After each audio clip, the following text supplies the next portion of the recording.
किसी दूर के मुल्क में एक ऐसा बादशाह रहता था जो बहुत ही रहम दिल और अपनी रियाया से मोहब्बत करने वाला था। लेकिन उसकी जिंदगी में एक कमी थी। उसके घर में कोई औलाद नहीं थी। बादशाह और मलिका दोनों ही हर वक्त उदास और परेशान रहते। हर तरफ के हकीम बुलाए गए, इलाज करवाए गए, लेकिन किस्मत जैसे चुप थी। एक दिन किसी ने बादशाह को बताया कि दूर पहाड़ों में एक अल्लाह वाला बुजुर्ग रहता है।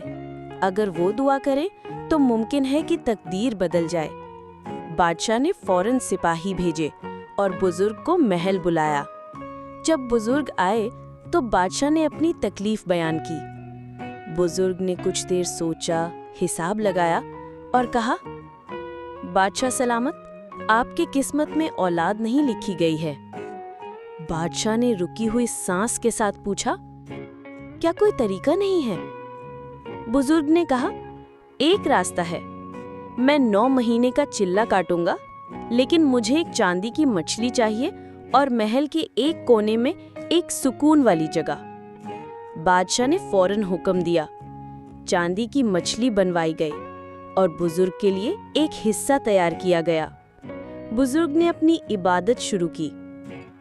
सिर्फ 1 महीना गुजरा था कि मलिका ने बादशाह को खुशी की खबर सुनाई। मैं उम्मीद से हूँ। महल में खुशियां छा गईं। वक्त गुजरता गया। 9 महीने के बाद एक खूबसूरत सी बेटी पैदा हुई। लेकिन जैसे ही उस बेटी ने रोकर इस दुनिया में पहली सांस ली, वो चांदी की मछली जो बुजुर्ग के पास रखी थी जिंदा हो गई और तड़पने लगी। बुजुर्ग ने कहा, बादशाह सलामत, ये मछली आपकी बेटी की जान से जुड़ी हुई है। इसका ख्याल रखना होगा। अगर मछली को कुछ भी हुआ तो आपकी बेटी जिंदा नहीं रहेगी। बादशाह ने फौरन महल के एक हिस्सा में एक हौज बनवाया। मछली को उसमें रखा गया और हर दिन ताज़ा पानी डालने का हुक्म दिया गया। ये राज सिर्फ बादशाह, मलिका और बुजुर्ग तक महदूद रहा। वक्त गुजरता गया।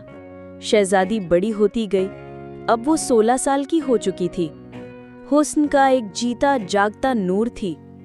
लेकिन बादशाह उसे कभी महल से बाहर जाने नहीं देता था। उसे डर था कि कहीं कोई दुश्मन उसकी बेटी को नुकसान ना पहुंचा दे।